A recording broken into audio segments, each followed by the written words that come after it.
Baik doktor. Soalan ni luar konteks sikit, tapi sebab dah ada soalan pasal tabayun tadi, so saya nak tanya tentang tabayun jugalah. So baru ni isu pemain hoki Malaysia yang kahwin dengan India. So macam mana kita nak tabayun isu tu, sebab memang clear cut dia sujud benda tu. So macam mana kita nak faham? Okey.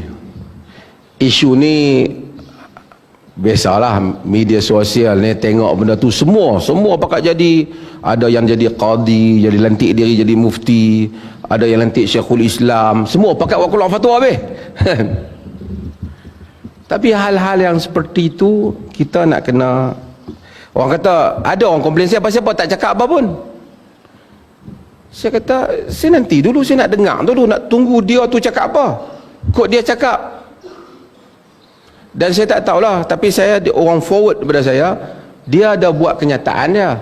Sejauh mana dia kata bahawa saya kata dia report dalam berdasar post yang dia buat tu, dia kata kalau benar tu daripada dia kata depa dah kahwin. Kawan tu dah masuk Islam, mereka dah kahwin. Kata dia lah. Sebelum tu, tetapi upacara tu memang pergi ke sana, upacara tu memang diminta untuk dibuat. Menurut cerita tu dia buat dalam keadaan hati yang berat, tapi dia buat jugalah. Okey, saya tak tahu, tapi yang pentingnya begini, saya dah tulis. Yang pertama, nikah, kahwin, apa semua ni ialah ada bab hukum hakam dia. Ada bab yang wajib dibuat, ada bab yang haram dibuat, ada bab yang boleh dibuat. Memenuhi syarat-syarat nikah, rukun nikah wajib. Cacat kepada amalan itu adalah satu kesalahan. Ada benda bab harus dibuat.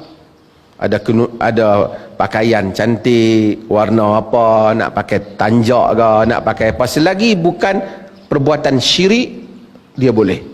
Nak pakai baju Melayu pun boleh, nak pakai baju India pun boleh, nak pakai kurta pun boleh, dengan syarat tutup aurat. Tak bolehlah pakai salib, kerana itu ada lambang agama lain. Tapi nak pakai kot boleh. Jadi pakai baju India, pakai baju Melayu, pakai baju Cina, is not the issue. Perbuatan isu. Tapi kalau pi hengguk, pi buat tanda cross pada salah, pi tunduk kepada berhala salah. Itu umum punya hukum. Sekejap lagi saya pergi pada detail. Okey, kahwin, syarat kahwin mesti wanita tidak boleh berkahwin melainkan dengan lelaki yang Muslim. Lelaki Muslim tak boleh berkahwin melainkan dengan wanita Muslimah ataupun ahlul kitab. Ahlul kitab, melainkan dalam mazhab Syafi'i dia straight sikit, tapi dalam mazhab lain dia luaskan tentang ahlul kitab ni. Sebab tu kita tengok sebahagian orang Arab, mereka di Europe berkahwin dengan Kristian dan Jew dengan Yahudi di atas wanita-wanita ahli kitab itu dibenarkan.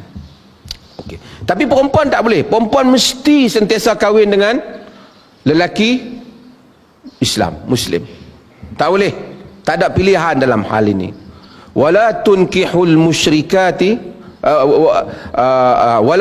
wala tunkihul musyrikina hatta yu'minu wala abdun mu'minatun khairun min musyrikin walau a'jabakun. Wala tunkihul musyrikina hatta yu'minu. Jangan kamu kawinkan perempuan-perempuan kamu dengan golongan musyrikin yang syirik sehingga mereka itu beriman. Wala abdun mu'minun khairun min musyrikin walau a'jabakum. Sesungguhnya hamba abdi, yang hamba sahaya yang beriman lebih baik daripada seorang musyrik, sekalipun orang musyrik itu mengkagumkan kamu. Ulaika yad'una ila an-nar wallahu yad'u ila al-jannati wal maghfirati biiznih. Mereka itu menyeru kepada neraka, sedangkan Allah menyeru kamu kepada syurga dan kepada keampunan dengan izinnya. So tak boleh. Clear. So kalau berkahwin dengan orang yang tak masuk Islam, hukumnya apa? Haram dan nikahnya tidak sah. Kalau, saya tak spesifik kalau. Ni pun bergantung pada cerita. Majlis yang ditunjukkan itu kita tak tahu. Kalau itu saja majlis akad dia, tak sah lah. Tapi kalau dia ada akad yang lain, kawan tu telah masuk Islam seperti yang dia dakwa, kalau benar sah lah. Kalau dia masuk Islam, dia dapat akad yang lain. Hak berikutnya ialah perbuatan tunduk kepada, saya tak tahu dia tunduk pada apa. Ada benda gambar dia duduk depan, kita tak tahu dia tunduk pada, dia tunduk kepada orang tua dia ke, dia tunduk kepada apa. Sujud, semua para ulama sepakat menyatakan mak bapak sujud, ibu bapak dia apa?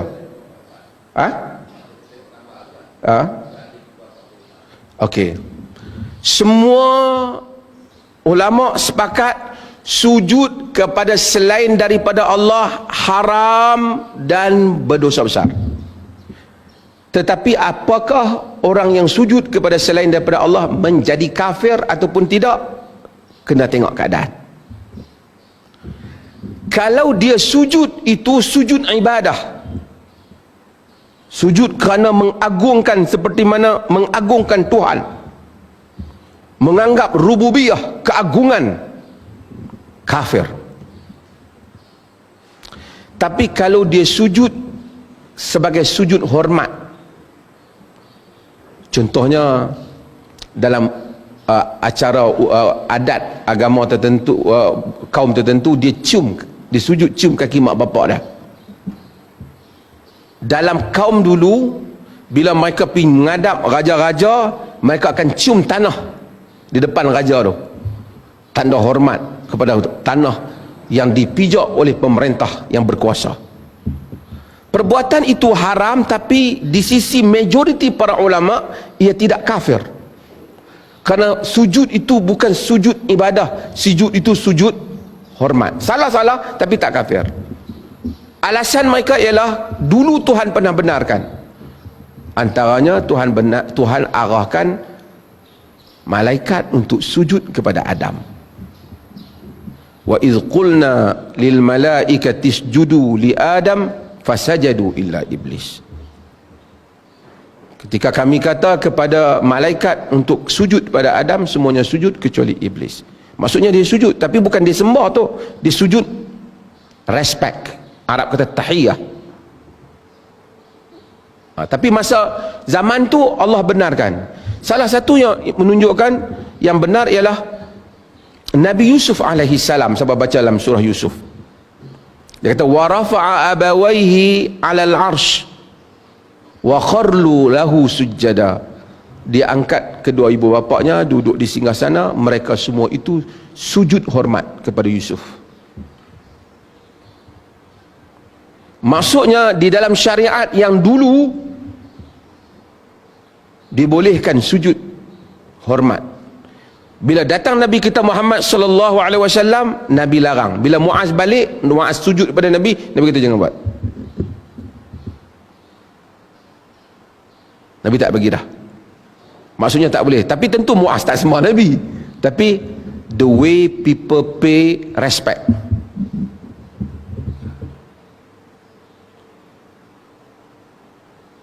Sujud itu haram, tapi tidak menjadi kafir. Sebab tu saya tengok kadang-kadang cepat sangat, hak pengkafir ni kafir. Nanti dulu kita nak tahu. Kemudian Al-Imam Syaukani rahimahullah, dia menyatakan bahawasanya orang yang berakal mukmin, dia tak akan mudah untuk jatuhkan hukum kafir, melainkan setelah bukti untuk dikafirkan seorang mukmin itu lebih terang pada matahari pada siang hari kita. Kerana Nabi kata, bila satu orang kata pada saudaranya Muslim ya kafir, akan balik pada dia. La yarmi rajulun rajulan bil kufri aw bil fusqi illa irtadda ilaihi illam yakun sahibuhu kadzalik. Tidak seorang menuduh orang lain dengan kafir atau fasik, melainkan balik pada dia jika orang tu tidak demikian. So dia akan hati-hati. So kita nak kena tengok dia sujud tu, kita tak tahu pasal gambar. Sebab tu tak boleh hukum tak gambar tu, kena panggil dia dibicarakan. Tanya dia, awak sujud apa? Kena tanya dia. Okey, habis. Yang berikutnya ialah, ada orang komplain, orang kata teruk, sekarang ni dah teruk. Saya tak tahulah sekarang teruk ke tak, mungkin saja, tapi dulu pun teruk juga, kan? Masalahnya sebahagian hak kata teruk ni bukan dia nak selesai masalah tu, dia ada political attention, dia ada tujuan yang lain. Tujuan dia nak berkelahi politik, dia bukan nak solve the problem. Dia kata teruk sebab apa? Kenapa tak ambil tindakan? Pertama, untuk saya dia bukan dia perleh lah. Yang kedua, dia orang Johor. Kemudian kes itu bukan berlaku di Malaysia. Berlaku di mana? Di mana kes itu berlaku? Peristiwa itu berlaku di mana? Di India. Kalau dia buat di Malaysia, saya percaya memang dia akan dikenakan tindakan. Artinya kalau sebab tu dia tak buat di Malaysia. Yang berikutnya ialah, dan kita ada kes yang saya sebut, ingat tak ada menteri dulu sujud atas batu Karbala? Tuan ingat? Dia pergi luar negara, dia semayang, batu Karbala tu ada tepi dia, dengan semua hak imam-imam hak itu tu, dia pun ada batu tu sekali. Kalau tak ingat, sekali boleh pergi buka nah handphone tu, tengok menteri sujud atas batu Karbala, gambar siapa naik.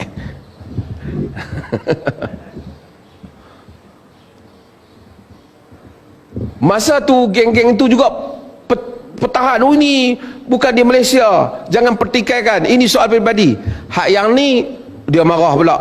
Kalau dia marah kat kerajaan saja tak apa, dia marah semua dengan mufti semua, dia marah. Dia kata pasal apa? Kenapa tak bertindak? Kemudian ada pula orang kata ini kerana anak menakan menteri. Saya pun tak kenal menteri tu, saya tak perlu, tapi saya macam ni ya. Benda-benda macam ni bila berlaku, dia tak ada kaitan sangat. Kalau melainkan mak menakan dia tu kata very good, ataupun mak menakan dia bela dia, ataupun mana-mana menteri bela dia, yang tu kita boleh petikai lah. Kita masih ingat dulu ada menteri, tuan-tuan tahu menteri apa? Anak dia terlibat dengan dadah. Ada tak? Sampai ke mahkamah apa? Masa tu dia pun tak kata pula semua kabinet itu sukakan dadah. Saya bukan bela mana-mana kabinet, tapi you buat satu hukuman yang tak selaras, tak adil. Kalau you kata itu anak dia, bukan dia, yang ni tak boleh, yang ni anak menakan dia. Anak menakan kan lagi jauh daripada anak. Ini orang kata ruwaibidah, tafihun nas, ar-rajulul tafih, orang selekeh bercakap dalam urusan besar. Apapun, kita perlu menerangkan akidah yang betul-betul pada anak-anak kita. Itu kita perlu terang akidah. Ceramah-ceramah yang membezakan akidah Islam dan selainnya perlu dibuat secara harmoni. Geng-geng hak duk bising politik lah, bukan? Dulu dia marah Dr. Zakir Naik, suruh tangkap Zakir Naik, suruh hantar Zakir Naik balik. Kalau DAP saja padalah dengan DAP tu, depa pula tolong pula. Saya ingat tahap taat depa pada DAP tu sama dengan tahap orang-orang soleh taat daripada agama. Mereka pula sebutlah DAP ni marah habis. Dah tanya kan.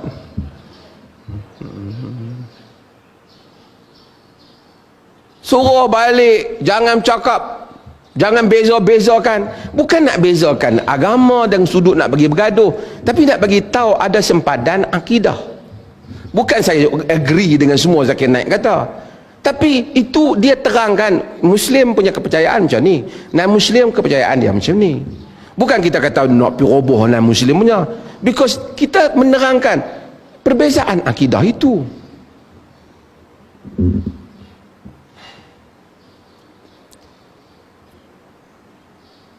Oh, masa tu mereka tak agree. Bukan saya kata every single word that Dr. Zakir Naik said we should accept. Tetapi comparative religion, perbandingan agama secara umum, untuk membolehkan kita differentiate antara belief to belief, kepercayaan kepada satu kepercayaan, faith to faith, ialah sesuatu yang secara harmoni, sesuatu yang patut kita pelajari. Itulah kalau tanya saya lah hal tu. Jadi saya, apa hukum budak tu tak tahu, kena panggil dia lah. Kalau dia kata saya tak niat pun nak ibadat saja, hormat mak bapak dia saja, kita habang tu perbuatan tu haram lah, jangan buat lagi lah. Hormat mak bapak tu bagus lah, tapi bukan sampai sujud. Okey, kalau dia kata kami tak kahwin, kami kahwin akad dengan cara yang macam tu, kita kata tak sah lah, kena akad lain. Tapi kalau dia kata saya agama bapa pun sama, ya, kufur. Kufur. Dan ini yang disebut dulu oleh sebahagian ahli politik dulu, supaya membuka seluas-luas. Tonton, cari, buka internet, siapa ahli politik yang kempen berikan ruang murtad seluas, berikan ruang untuk orang Islam murtad, buka, tengok gambar siapa yang naik. Pasal sehari dua ni depan nampak macam hero sikit. Betul ke? Bukan hari tu hampa yang kempen benda ni.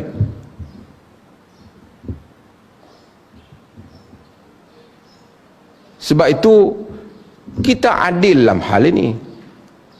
Kenapa dulu tak salahkan kerajaan? Saya bukan kata tak salahkan kerajaan, kita nak tunggu respon kerajaan dulu.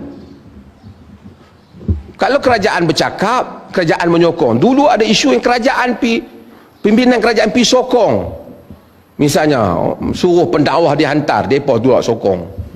Kita komplain lah mereka. Orang nak bagi tahu penerangan Islam, depa kata jangan terang, kita komplain mereka. Kita tunggu kalau yang sama respon. Kita bersedia untuk mengkritik semua kerajaan. Pasal kita bukan ahli parti. Macam mana tuan?